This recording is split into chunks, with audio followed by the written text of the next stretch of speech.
নমস্কার, আদাব। Crime petrol দস্তাকে আপনাদের সবাইকে স্বাগত। আজ আমরা আপনাদের দেখাচ্ছি সেন্সেশনাল নবীন বাত্রা কেসের দ্বিতীয় তথা শেষ ভাগ। 65 বছরের নবীন বাত্রা একজন ফটোগ্রাফার ও ফিল্ম মেকার ছিলেন, যিনি মুম্বাইয়ের বরিবালিতে নিজস্ব স্টুডিও চালাতেন। 16 সেপ্টেম্বর 2012 সালে দুই যুবক কুরিয়ার বয়েজের রূপ ধরে নবীন বাত্রাকে একটা পার্সেল দিতে আসে। তারা নবীন বাত্রার স্টুডিওতে পৌঁছে দেখে তালা ঝুলছে। যখন তারা নবীন বাত্রাকে ফোন করে, তখন নবীন বাত্রা কোনো রকম সন্দেহ না করে তাদেরকে বলেন তিনি স্টুডিও থেকে বেরিয়ে গেছেন আর পরের দিন স্টুডিওয়ে আসবেন। পরের দিন নবীন বাত্রা তার আন্ধেরির অফিস থেকে পার্সোনাল ম্যানেজার গোমসকে জানিয়ে নিজের বরিভালি স্টুডিওর উদ্দেশ্যে রওনা দেন। দুজন কুরিয়ার বয় আবারও বাত্রার স্টুডিও ফ্ল্যাটে পৌঁছে যায়। তাদের অন্য আর এক সাথী ফ্ল্যাটের বাইরে পাহারা দিতে থাকে। নবীন বাত্রা তাদেরকে জানায় যে ওই পার্সেলটা তার নয় আর উনি প্রেরককেও চেনেন না। তখন দুই যুবক বাত্রা স্টুডিওয়ে এক ইঞ্জিনিয়ারকে দেখতে পায়, যে কিনা নবীন বাত্রার ল্যাপটপ ঠিক করছিল। ভয় পেয়ে দুজন বাহানা বানিয়ে সেখান থেকে পালিয়ে যায়। তখন ওরা নিজেদের তৃতীয় সাথীকে কম্পিউটার ইঞ্জিনিয়ারের উপর নজর রাখতে বলে।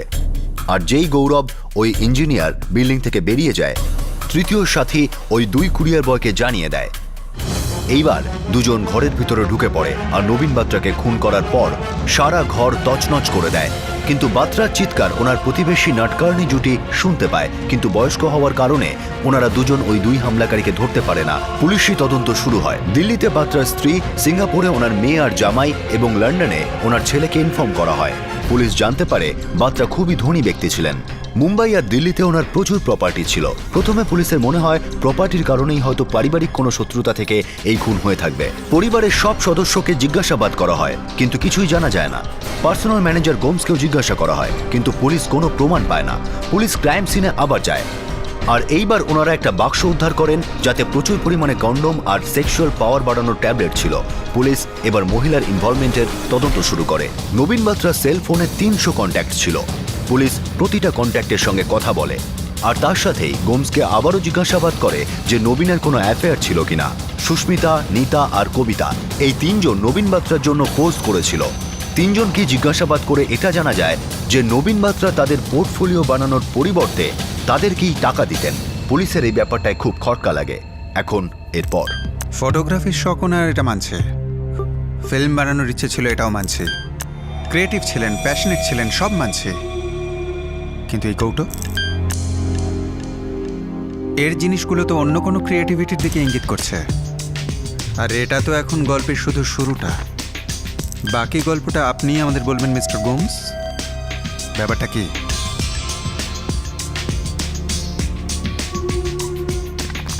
কবিতা শর্মা। হ্যাঁ, নবীন বাত্রা কি জানেন তার ব্যাপারে? ব্যাস এটাই যে উনি একজন খুব ভালো মানুষ ছিলেন। ভালো কেন ছিলেন? আপনার পোজ দেওয়ার জন্য পেমেন্ট দিতেন এই জন্য? তা নয় স্যার, উনি সত্যি একজন ভালো মানুষ ছিলেন। ওনার স্বভাব খুব ভালো ছিল। আপনার ওনার সঙ্গে ফিজিক্যাল রিলেশনশিপ ছিল? না স্যার, ইট ওয়াজ স্ট্রিক্টলি প্রফেশনাল, আর কিছু নয়। পারসিশন পোজ দেওয়ার জন্য কত পেমেন্ট করতো আপনাকে? আই এম সরি স্যার, আমি এই সম্বন্ধে কিছু জানি না, এই জন্য কোনো কমেন্ট করতে পারবো না স্যার। বাট স্যার, আমার তো মনে হয় না আমাদের স্যার এরকম কোনো অ্যাক্টিভিটি করতে পারে। খুবই রিফাইন্ড মানুষ ছিলেন স্যার, আর true gentleman with a heart of gold sir. আমি কখন বললাম যে উনি খারাপ লোক ছিলেন? এই সমস্ত জিনিস পাওয়া গেছে ওনার স্টুডিওতে, আর ওই স্টুডিওর প্রত্যেক কটা জিনিস একটা গল্পের দিকে ইঙ্গিত করছে। আর আমি সেই কাহিনীটা শুনতে চাই মিস্টার গোমস। আমি কোনো গল্প জানি না স্যার। আমাদের স্যার একজন ক্রিয়েটিভ মানুষ ছিলেন, কিন্তু ওনার একটা স্ট্যান্ডার্ড ছিল, একটা স্ট্যাটাস ছিল। এসব ফালতু জিনিস, এটা ননসেন্স স্যার। এটা ননসেন্স নয়, সত্যি মিস্টার গোমস। আর এই ননসেন্সের পিছনে আরো কিছু ননসেন্স আছে। সিসিটিভি ক্যামেরা বিনা রেকর্ডিংয়ে আমি কখনো দেখিনি। কি দেখতেন উনি এই সিসিটিভি ক্যামেরার মাধ্যমে? ওই সিসিটিভি ক্যামেরা আর এই কৌটোর মধ্যে সম্পর্ক আছে মিস্টার গোমস, কিন্তু কি সেই সম্পর্ক? আর সেটা যেমনই হোক, সেটা আপনি আমাদের বলবেন। আমি এই ব্যাপারে কিচ্ছু জানি না স্যার, এই জন্য আপনার কোনো কথার জবাব দিতে পারবো না।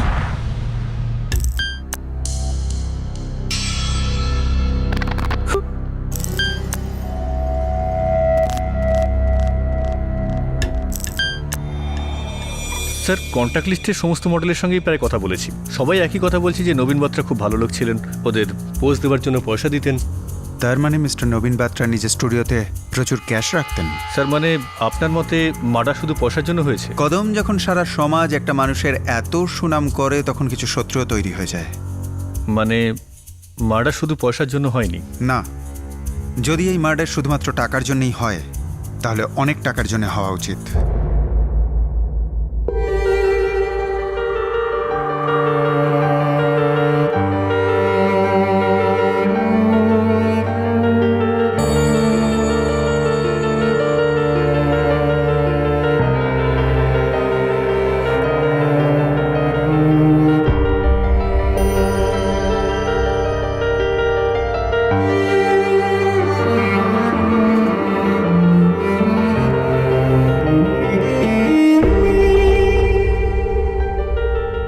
সকলেই নবীন বাত্রা সম্পর্কে এটাই বলছিল যে উনি একজন ভদ্রলোক ছিলেন, হাসি খুশি মানুষ ছিলেন, বড় মনের মানুষ ছিলেন।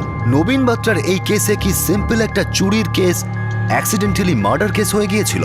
খুনের পর বেশ কয়েকদিন কেটে যায়, কিন্তু পুলিশের হাতে একটাও লিড ছিল না এই খুনের মোটিভেশন নিয়ে। সেই কারণে খুনিদের কাছে পৌঁছানোটা খুব সহজ ছিল না।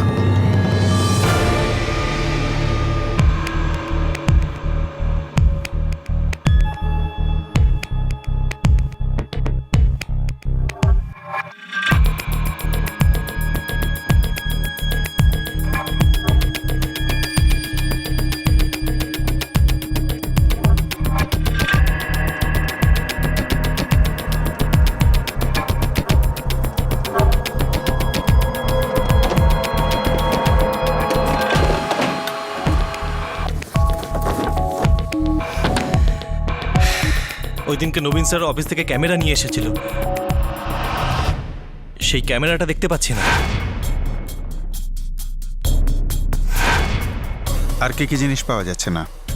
স্যারের কাছে সবসময় 40-50,000 ক্যাশ থাকতো, সেটাও নেই।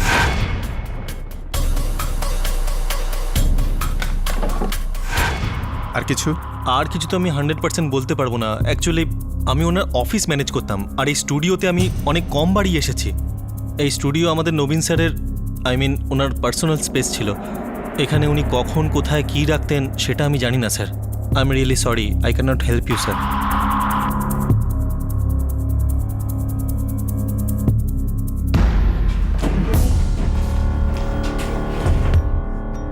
স্যার, আমি নবীন বাত্রার ওয়াইফ আশা বাত্রা, তার মেয়ে সুনিতা মহাজন, জামাই সমীর মহাজন, ছেলে অনিল বাত্রা। সবার ব্যাকগ্রাউন্ড চেক করেছি, কারোর বিরুদ্ধেই কোনো কিছু পাওয়া যায়নি। মার্ডারে এদের কারো ইনভলভ হওয়াটা রুল আউট করে দেওয়া যায়। নবীনের লাস্ট কথা গোমসের সঙ্গে হয়েছিল, যেমন গোমস বলেছে, সবই ঠিক আছে। তাহলে তো এটা ছোটোখাটো চুরির ব্যাপার, যাতে বাই চান্স মার্ডারটা হয়ে গেছে। হতে পারে স্যার, কিন্তু এটা তো শিওর যে ছেলেগুলো স্টুডিও সম্পর্কে জানতো। তারা এটাও জানতো যে ওখানে ইকুইপমেন্ট আর ক্যাশ আছে, আর সেই সঙ্গে এটাও যে বিল্ডিংয়ে কোনো সিকিউরিটি নেই আর আশেপাশে সবাই সিনিয়র সিটিজেন। যদি এটা অন্য কোনো কেস হয় যেখানে বুঝে শুনে অ্যাক্সিডেন্টাল মার্ডার কেস তৈরি করা হচ্ছে, তাহলে মানতে হবে দে আর সাকসেসফুল। Clean job. আচ্ছা, ওই দুটো ছেলের স্কেচের কি হলো? হচ্ছে স্যার, আসলে ওই প্রতিবেশী দুজন খুবই বয়স্ক, ঠিকভাবে মনে করতে পারছেন না, ফলে ডেসক্রিপশন ভুলভাল হচ্ছে। স্কেচ আর্টিস্ট 3 দিন ধরে ওদের সঙ্গেই রয়েছে। একটা কাজ করো, ওই আর্টিস্টকে এখানে ডেকে পাঠাও। আর ওই দুজন প্রতিবেশীকেও এখানে ডাকবো? ইয়েস, ওদের চেহারার আভাস পাওয়াটা খুব জরুরি।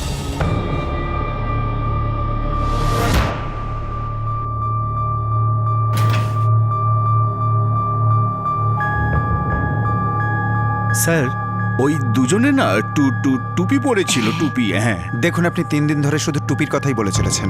ওদের চোখ মুখের ব্যাপারে একটু বলুন না। টুপিতে কোনো সাহায্য হবে না। নাকটা কেমন ছিল, চোখ দুটো কেমন?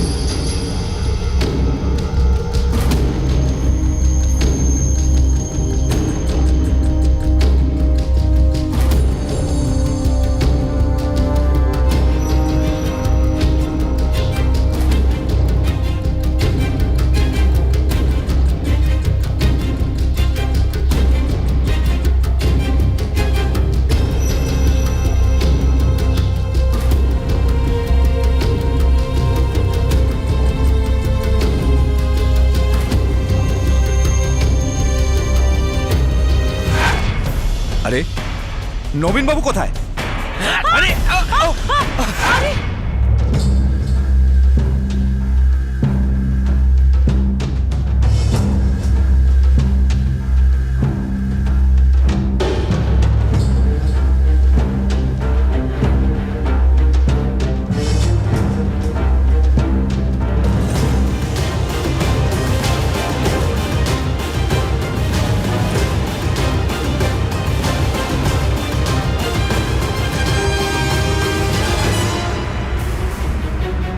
স্যার আমি এদের অত ভালো করে দেখতে পাইনি, কারণ আমি অনেক দূরে ছিলাম। তবে হ্যাঁ স্যার, ওরা দুজন এরকমই ক্যাপ পরেছিল।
স্যার কোনো হিস্ট্রি শিটার বা ওয়ান্টেড ক্রিমিনালের সঙ্গে ম্যাচ করছে না। বোধহয় ফার্স্ট টাইম ক্রিমিনাল।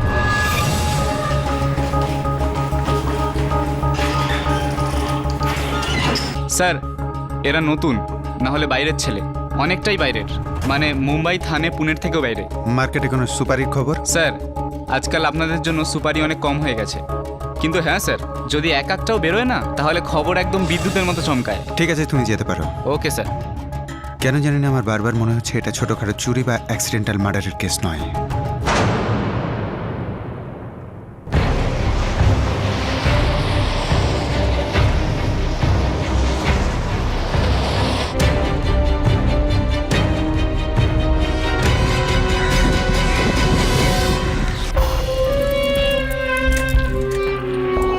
এক দু সপ্তাহের মধ্যে কেসটা ধামাচাপা পড়বে, তারপর দেখা যাবে কি করব না।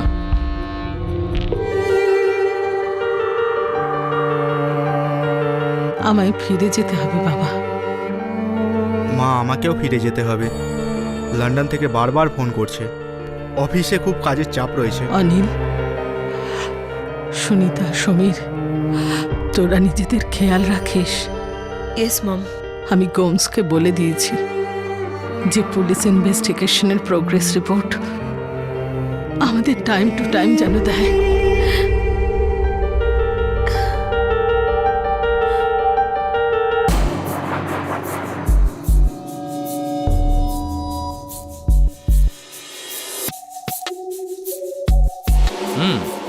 নট ব্যাড, অ্যাকচুয়ালি ফটোগুলো ভালো।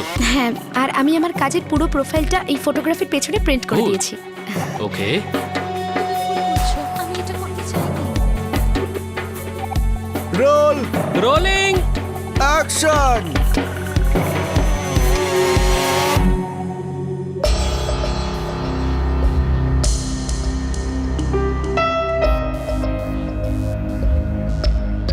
Got it. Okay.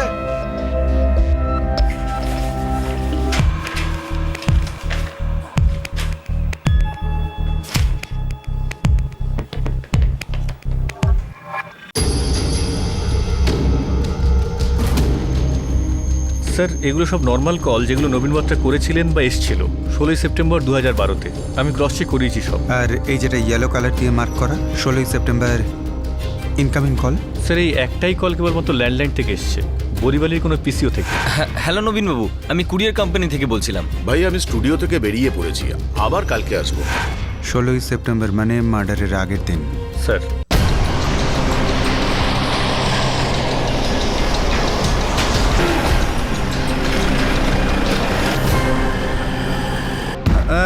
ষোলোই সেপ্টেম্বর দুপুর 12:30টায় ফোন করা হয়েছে। স্যার আজ যদি কেউ দোকানে আসতো হয়তো 50% চেহারা তার বলতে পারতাম, কিন্তু 16ই সেপ্টেম্বর সরি স্যার, আমি বলতে পারবো না। স্যার হতে পারে কেউ ভুল করে নাম্বার ডায়াল করেছে। বা হতে পারে খারাপ উদ্দেশ্যে করা এই কলটা সঠিক নাম্বারেই করা হয়েছে। মিস্টার গোমসকে পুলিশ স্টেশনে ডাকো। ওকে, অলরাইট, ঠিক আছে, আমি আসছি। মিস্টার নবীন বাত্রা আপনাকে কখনো কুরিয়ারের ব্যাপারে কিছু বলেছিল? না স্যার, আসলে মিস্টার নবীন তো সবসময় কোরিয়ার নিজের হয় অফিসে আনাতেন, না হলে বাড়িতে। স্টুডিওতে তো কখনো নয়, হয়তো প্রাইভেট কিছু ব্যাপার ছিল। অ্যাকচুয়ালি ওনার স্টুডিওতে যে কুরিয়ারটা এসেছিল তাতে ছোট ছোট কার ছিল, টয়েস কার। কার্ডস? আর ওই রকম কার আমি ওনার ডেস্কেও দেখেছিলাম। কোনো কানেকশন? আপনার কোনো আইডিয়া আছে মিস্টার বাত্রা এইরকম কার কোথা থেকে কিনতেন? নবীন স্যারের মিনিয়েচার কার সংগ্রহ করা একটা শখ ছিল স্যার, আর উনি সব জায়গা থেকে নিজেই কিনতেন। এরম কোনো কুরিয়ার তো উনি অফিসেও আনাননি কখনো। স্টুডিওতে আমি জানি না sir. Okay mister Gomes. Thank you sir.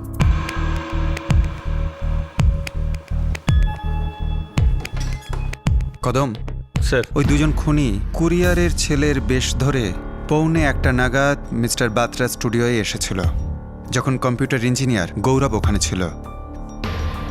সেই কারণেই ওরা প্রথমবার ফিরে যায়।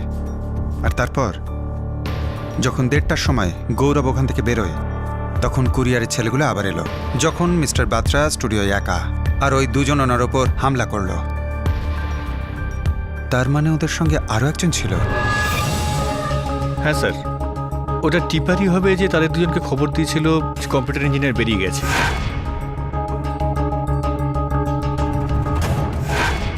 কারেক্ট।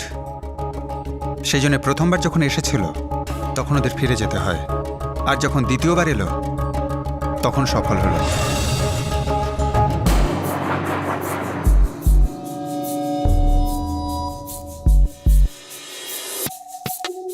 স্যার আমি ওখানে 12:45 নাগাদ গিয়েছিলাম, আর ওই 1:30 নাগাদ ওখান থেকে বেরিয়েছিলাম। গৌরব, তুমি বলেছিলে যে যখন তুমি ওই বিল্ডিং থেকে বেরোলে তুমি বাইরে একজনকে দেখেছিলে, তোমার দিকে তাকিয়েছিল, তোমার অদ্ভুত লেগেছিল। হ্যাঁ স্যার, বলেছিলাম। সে কোথায় দাঁড়িয়েছিল? স্যার বিল্ডিংয়ের গেটের ঠিক সামনে। গৌরব, মনে করো এটাই সেই বাড়ি যেখান থেকে তুমি বেরিয়েছিলে। হ্যাঁ স্যার। আর এটা হচ্ছে বিল্ডিংয়ের গেট, আর এটার রাস্তা। আর এই রাস্তায় যে ছেলেটা তোমায় দেখছিল ও এক্স্যাক্টলি কোথায় দাঁড়িয়েছিল? স্যার বিল্ডিংয়ের গেটের সামনে রোডে একটা গাড়ি ছিল, তার পাশেই। থ্যাংক ইউ, তুমি যেতে পারো। Thank you sir. Kadam sir, আমি শিওর এই তৃতীয় ছেলেটি স্পটার, যে বিল্ডিংয়ের বাইরে নজর রাখছিল। যেই গৌরবকে বিল্ডিংয়ের বাইরে বেরোতে দেখলো, অমনি নিজের সাথীদের ইনফর্ম করলো, আর তারা বিল্ডিংয়ের ভেতরে ঢুকলো। হামলাকারীরা একটা মজবুত প্ল্যান বানিয়েছিল ঠিকই, কিন্তু পুলিশ ধীরে ধীরে সেই প্ল্যানের নকশাটা ধরে ফেলে। পুলিশ অন্ধকারে হাতড়ে প্রমাণ জোগাড় করছিল, পিছন দিকে হেঁটে সেই ধাপগুলিকে বোঝার চেষ্টা করছিল এটা জানার যে এত বিস্তারিতভাবে প্ল্যানিং কি করে হয়েছিল, আর হলোই বা কেন। কমিউনিকেশন ছাড়া কোনো কাজই কিন্তু সফল হয় না। একজন নজরদার ছিল আর দুজন খুনি। এই তিনজনের মধ্যে কথার আদান প্রদান কি করে হচ্ছিল? নিশ্চয়ই মোবাইলে। হ্যাঁ, ওই সবুজ শার্ট পরা ছেলেটা বেরিয়ে গেছে। স্যার, ফোন কলের ডিটেলস কেসটা সলভ করতে সাহায্য করবে। এই কলোনির আশপাশের সমস্ত টাওয়ারের কল ডিটেল বার করো। 11টা থেকে 2টোর মধ্যে 17ই সেপ্টেম্বর ইনকামিং আর আউটগোয়িং দুটোরই। হয়ে যাবে স্যার।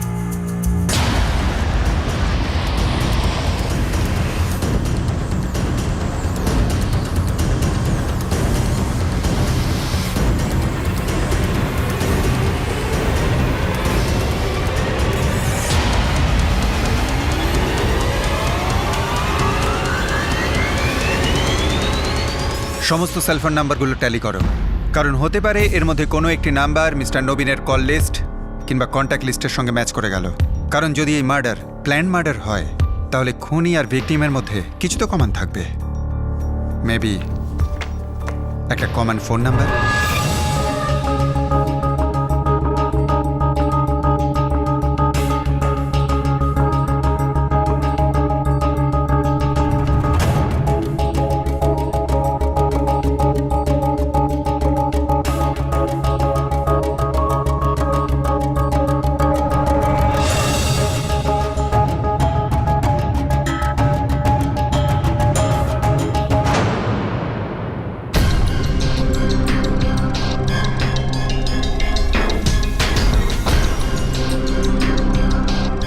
স্যার কানেকশন পেয়ে গেছি।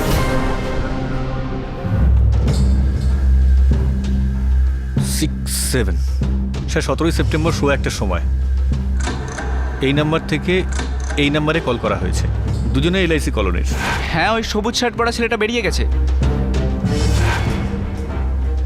এটা নবীন বাত্রার সঙ্গে কি কানেকশন? স্যার এই নাম্বারটা 4476767767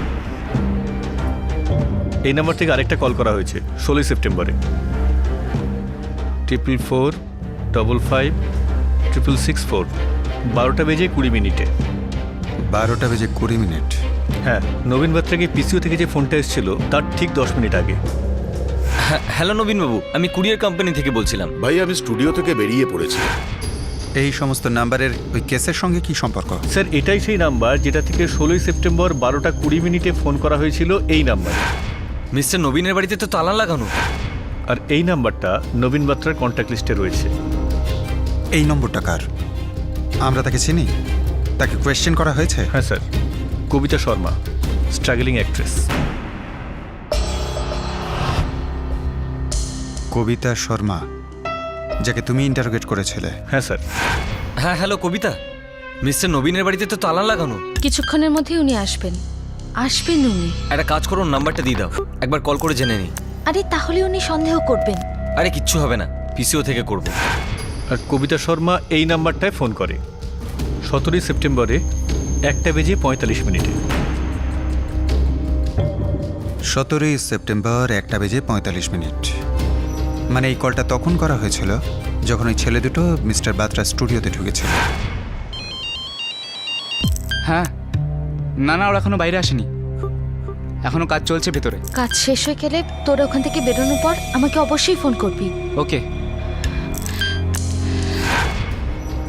সেদিনই 2:15 সময় কবিতাকে ফোন করা হয়েছিল এই নাম্বার থেকে।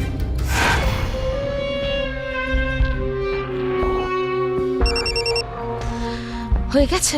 হ্যাঁ হয়ে গেছে, আর আমরা এখান থেকে বেরিয়ে যাচ্ছি। এখন আমরা কবিতা শর্মাকে ধরব না, প্রথমে এই দুটো নাম্বারকে খোঁজ করব, এদের ডিটেলসগুলো নেব, তখনই বুঝতে পারবো তৃতীয় জন কে। স্যার কাউকে কিচ্ছু জানাবে না, চুপচাপ পুরো টিমটাকে ধরতে হবে। কবিতা শর্মা একজন স্ট্রাগলিং অ্যাক্ট্রেস নবীন বাত্রা যার পোর্টফোলিও বানিয়েছিল, আর এখন সে তারই খুনের ঘটনায় প্রধান অভিযুক্ত। ওই 3 জন যুবক যারা এই মার্ডারটা এক্সিকিউট করেছিল তাদের চিহ্নিতকরণ আর তাদের মোটিভ তখনও জানা যায়নি, কিন্তু পুলিশ ইনভেস্টিগেশনের সঠিক পথ ধরে ফেলেছিল। 1 সপ্তাহের দৌড়ঝাঁপের পর ফাইনালি এই কেসের সমাধান হতে চলেছিল। স্যার এই নাম্বার থেকে কবিতা শর্মাকে ফোন করা হয়েছিল 16ই সেপ্টেম্বর 12:20 আর 17 তারিখ মার্ডারের পরে। এই নাম্বারটা কোনো প্রণয় ঘোষের। কবিতা শর্মা এই নাম্বারটা ফোন করে 17ই সেপ্টেম্বর 1:45। এই নাম্বারটা কোনো সতীশ শর্মার। স্যার এটা একটা নতুন নাম্বার, প্রণয় ঘোষের সেলফোন লিস্ট থেকে পেয়েছি। অনেক ফোনই গেছে এবং এসছে এই নাম্বারটা থেকে 16 আর 17ই সেপ্টেম্বরে। এই নাম্বারটা চিরাগ গাউড়ের।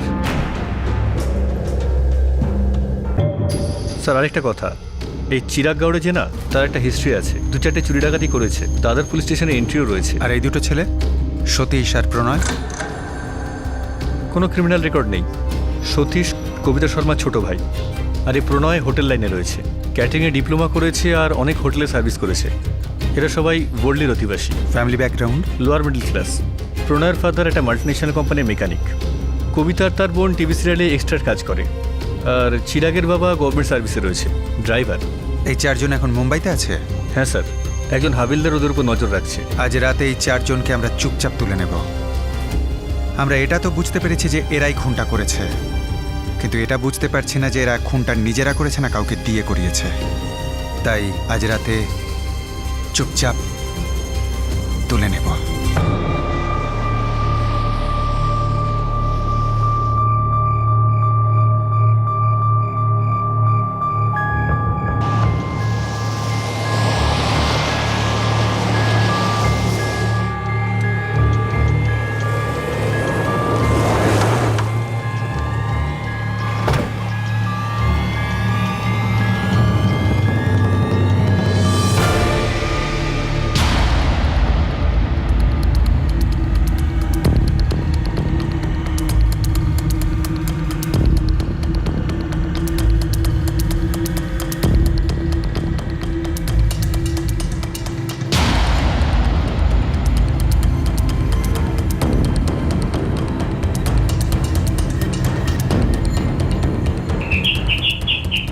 আসছি রে বাবা, আসছি। হ্যাঁ বলুন। কবিতা আর সতীশ বাড়িতে আছে? আপনারা কি? পুলিশ।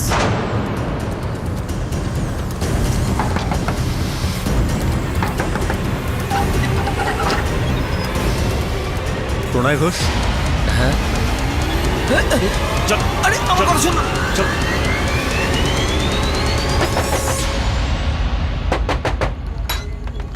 চিরাগ, হ্যাঁ আমি চল।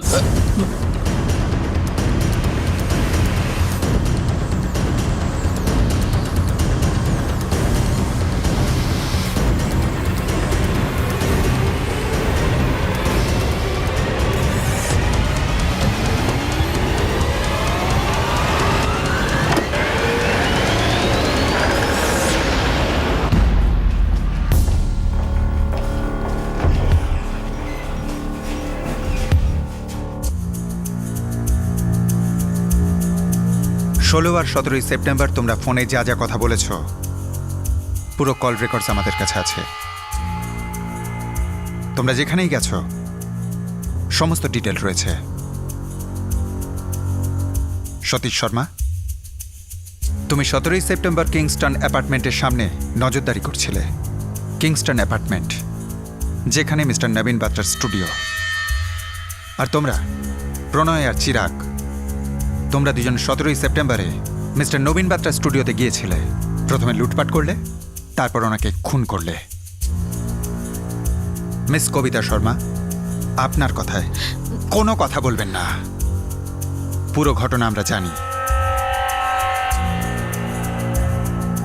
আমরা শুধু এটাই জানতে চাইছি, এই খুনটা তোমরা 4 জনে করেছো নাকি কেউ তোমাদের দিয়ে করিয়েছে? তোমাদের পিছনে আর কে রয়েছে? সত্যি কথা বলো। সত্যি ছাড়া অন্য কিছু বলার চেষ্টাও করবে না, নালে মেরে হাড় গুঁড়িয়ে দেব।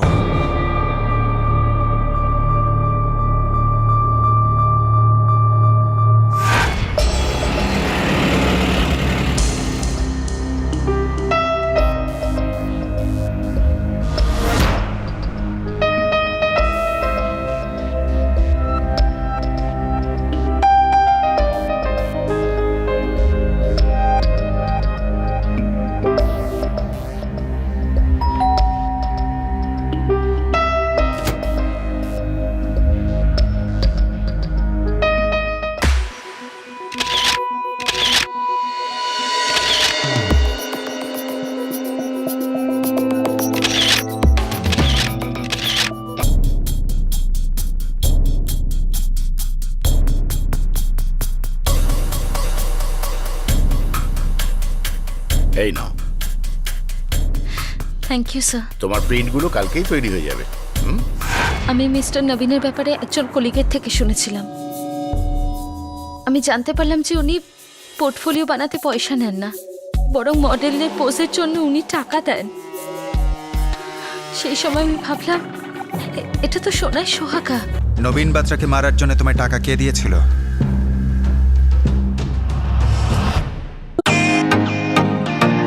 Welcome to beaten world. How may I assist you?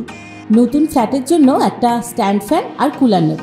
এই পচা গরম থেকে একটু স্বস্তি চাই। বাজার চলতে সব ব্র্যান্ড আর ভরসাযোগ্য নয়। তার জন্য তো আমাদের ফ্যান আছে, all purpose bullet table fan, ceiling fan. আমাদের সিলিং ফ্যান কিন্তু 30 মাসের ওয়ারেন্টি সহ পাওয়া যায়। আছে ফারাটা 2 বছরের ওয়ারেন্টি, 17 থেকে 20 মিটার এয়ার ফ্লো। মধ্যবিত্তের সাধ্যের মধ্যে একমাত্র ভরসাযোগ্য ব্র্যান্ড বিটেন। আমাদের কুলারের কিন্তু অনেক range, 45 litres, 50 litres, 70 litres, 90 litres, 110 litres. Honeycomb সহযোগে ব্রিটেনের সব কুলারের ওয়ারেন্টি 1 বছর। চেনা হাওয়ায় অচেনা অনুভূতির জন্য একমাত্র আদর্শ ব্রিটেন। গরমে স্বস্তি পেতে ব্রিটেনের ফ্যান হোক বা কুলার, আজই আনুন বাড়িতে। Britain, digitally yours.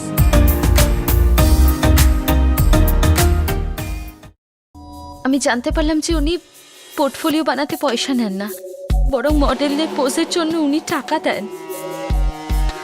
সেই সময় আমি ভাবলাম এটা তো সোনায় সোহাগা। নবীন বাত্রাকে মারার জন্য তোমায় টাকা কে দিয়েছিল? কেউ দেয়নি স্যার। সে যেই হোক, তাকে বাঁচানোর চেষ্টা করছো নাকি নাকি তাকে ভয় পাচ্ছ? আমাদের চাইতেও তাকে বেশি ভয় পাচ্ছ। না স্যার, নবীন স্যারকে মারার আমাদের কোনো প্ল্যানই ছিল না।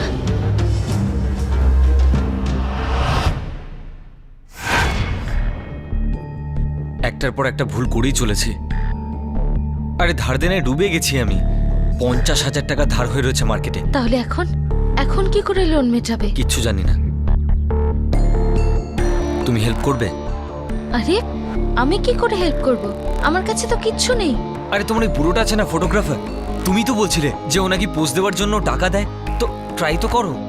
না মানে আমি বলতে চাইছি যে আরে জিজ্ঞেস তো করো না। দেখো, ও যদি একবারের জন্য 5,000 টাকা দেয়, 50,000 টাকা দেওয়া কোনো বড় ব্যাপার নয়। প্লিজ প্লিজ কবিতা, একবার চেষ্টা তো করো।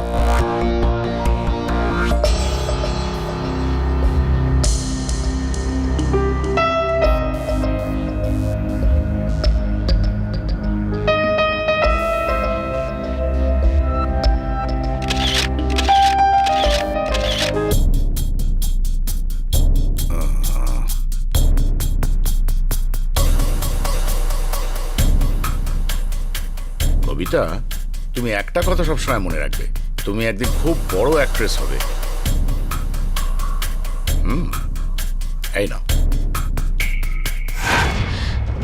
আমার সাহস হচ্ছিল না নবীন স্যারের কাছ থেকে টাকা চাওয়ার, তাই জন্য আমি প্রণয়কে বলে দিলাম এটা হতে পারে না।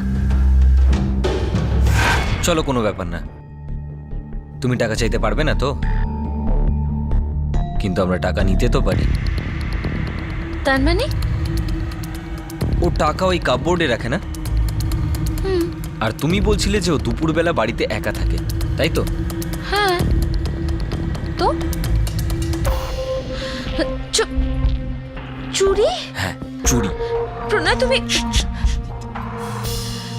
দেখো, আমি একজন এক্সপার্টকে চিনি, তুমি চিন্তা করো না।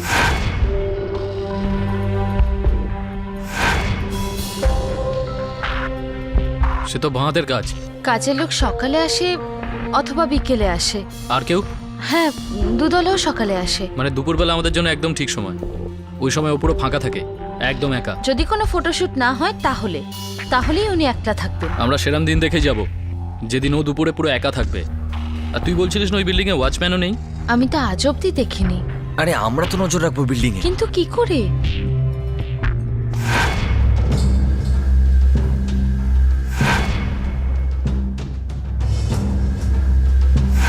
সব প্ল্যান খালি চুরিরই ছিল।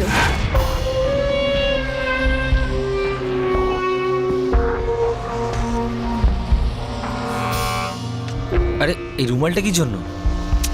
বোঝার চেষ্টা কর ভাই, আমরা ওখানে যাচ্ছি ওর মাল সাফ করতে। ও নিশ্চয়ই আমাদের আরতি করবে না, বেশি বাড়াবাড়ি করলে। তাই জন্য আমাদের একটু রেডি থাকতে হবে। কি জন্য রেডি থাকবো? তো টাকা চাই তো? চাই না চাই মানে আইডিয়াটা তো আমারই। সেটা তুই আমাকে ছাড়া করতে পারবি? আরে কিন্তু চুপ, আমার কথা শোন। এই লাইনে যখন তখন যা কিছু হতে পারে, অতএব আমাদের সবসময় রেডি থাকতে হবে, বুঝলি? প্রণয় আমাকে মার্ডার করার ব্যাপারে কিচ্ছু বলেননি স্যার। স্যার, মার্ডার করার কোনো প্ল্যানই ছিল না। তাহলে প্ল্যানটা কি ছিল? আরে তোমরা আমার ভাইকে মাঝখানে কেন আনছো? দেখ কবিতা, আমরা ওখান থেকে একবার খালি হাতে ফিরে এসেছি। হ্যাঁ, যদি বারবার যাই না, আমরা সাট করে ধরা পড়ে যাব। এইবার প্ল্যান ফেল করলে চলবে না। আরে কিন্তু আমার ভাই কেন? ও তো কিছুই করতে পারে না। আমি জানি কিছু পারে না, সেই জন্য খালি ওয়াচ করার ডিউটিটা দিচ্ছি ওকে। ওকে কোনো চুরি করতে হবে না। ওই বুড়ের ওপর নজর রাখবে আর আমাদের খবর দেবে।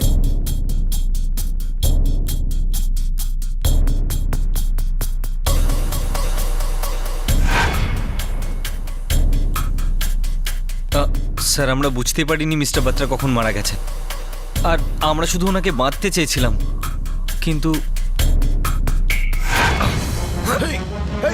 কি করছো? এই তোমরা কে? হিল আছো? বাঁচাও! আরে মুখ বন্ধ কর, চুপ কর বুড়ো। স্যার, একটু ছটফট করবে সেই আন্দাজটা ছিল আমার, কিন্তু ও এত চিৎকার করতে শুরু করলো যে আমাদের ওর মুখটা বন্ধ করা খুব জরুরি হয়ে পড়লো। স্যার, আমরা সত্যি বুঝতে পারিনি ওই রুমালটার জন্য নবীন স্যারের দম বন্ধ হয়ে যাচ্ছিল। বুঝতেই পারিনি উনি কখন মারা গেলেন। আরে এ তো মরে গেল।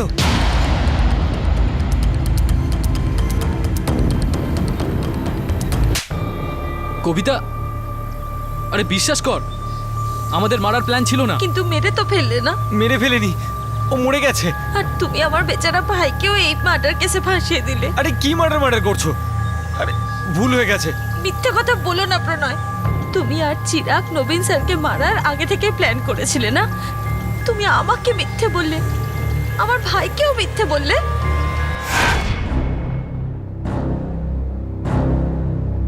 $50,000 জন্যে তোমরা একটা মানুষকে মেরে ফেললে। মাত্র 50,000-এর জন্যে। এটাই একটা মানুষের জীবনের দাম তোমাদের কাছে? তোমরা 65 বছরের একটা বৃদ্ধর জীবন তো নিয়ে নিলে, সেই সঙ্গে নিজেদের জীবনটাও বরবাদ করলে। এখন তোমরা সবাই জেলে পচে মরবে প্রত্যেকে। নিয়ে যাও এদের। চলো।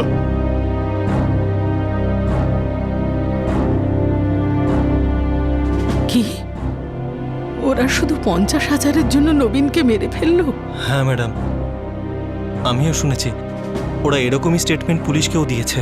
ওই মেয়েটা যাকে পোস্ট দেওয়ার জন্য নবীন টাকা দিত। ম্যাডাম, আমি অনেকবার স্যারকে বোঝানোর চেষ্টা করেছিলাম যে সবার সামনে আপনি উদার হবেন না। এখন দেখলেন তো, অল্প কটা টাকার জন্য এত বড় মূল্য দিতে হবে আমাদের, কখনো ভাবতে পারিনি।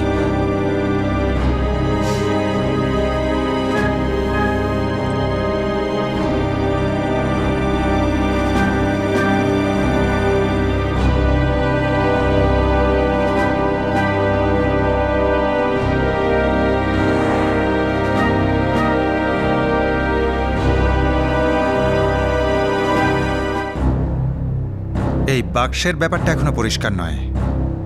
এর সাথে মার্ডারের কোনো সম্পর্কই নেই।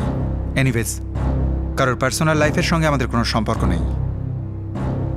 থাকতে পারে কোনো ঘটনা। একজন 65 বছরের হাসি খুশি মানুষ, উনি কোনোদিন স্বপ্নেও ভাবতে পারেননি যে স্ট্রাগলিং অ্যাক্ট্রেসকে উনি উদারতার সঙ্গে টাকা দিয়েছিলেন, সেই মেয়েটি নিজের বয়ফ্রেন্ডের সঙ্গে হাত মিলিয়ে ওনাকেই লুট করার প্ল্যান করবে। আর এই লুটের প্ল্যানে তিনি নিজের জীবনটাও হারিয়ে বসবেন। হাতাহাতি আর হত্যা করা হয় মাত্র 50,000 টাকার জন্য আর নবীন বাত্রার ক্যামেরার জন্য। ক্যামেরা চিরাগের বাড়ি থেকে উদ্ধার করা হয়, আর কিছু টাকা প্রণয়ের বাড়ি থেকে। কবিতা, সতীশ আর প্রণয়ের পরিবার নিজেদের সন্তানদের করা মারাত্মক অপরাধের কারণে লজ্জিত হয়েছেন ঠিকই, কিন্তু শকও পেয়েছেন। চিরাগের বাড়ির লোক চিরাগের ক্রিমিনাল বুদ্ধি সম্পর্কে জানতেন। কয়েকবার ছোটখাটো অপরাধের জন্য ওরা চিরাগকে জামানত করিয়েছিলেন। 2011-2012 এই 2 বছরে মুম্বাইতে সিনিয়র সিটিজেনদের উপর হামলার ঘটনা ব্যাপক হারে বেড়ে গিয়েছিল। এটা অনুমান করা খুবই কঠিন যে কার প্রয়োজন কখন লোভে পরিণত হবে, আর লোভই হলো অপরাধের মূল। প্রয়োজন থেকে লোভ আর লোভ থেকে অপরাধের প্রবণতা আজকাল আগুনের মতো ছড়িয়ে পড়ছে, জীবনের অংশ হয়ে উঠছে। কিন্তু কাকে দোষ দেবেন? যে কোনো টিভি নিউজ চ্যানেল অন করে দেখুন, যারা আইন তৈরি করে মানুষের পরিষেবা প্রদানকারীরাই আলাদা আলাদা রকমের ভয়ঙ্কর লুঠে মেতে রয়েছে। স্ক্যাম আর দুর্নীতির বিরুদ্ধে আইনি ব্যবস্থা প্রায় মুখ ফিরিয়ে নেয়, নয়তোবা মৌনব্রত ধারণ করে বসে থাকে। একটা সময় ছিল যখন এই ধরনের কেস সমস্ত জনতার মধ্যে কৌতূহল জাগাতো, আর এখন যখনই খবর আসে কোনো সিনিয়র সিটিজেনের খুন হয়েছে, খুব ক্যাজুয়ালি আমাদের মুখ থেকে বেরিয়ে যায়, আরে ভাই আরও একটা কাণ্ড। এমন কতদিন চলবে? পুলিশ তো নিজেদের কাজ করে চলেছে, কিন্তু সিনিয়র সিটিজেনদের উপর চলতে থাকা হামলা বন্ধ করার জন্য আমাদেরও সবাইকে সজাগ থাকতে হবে।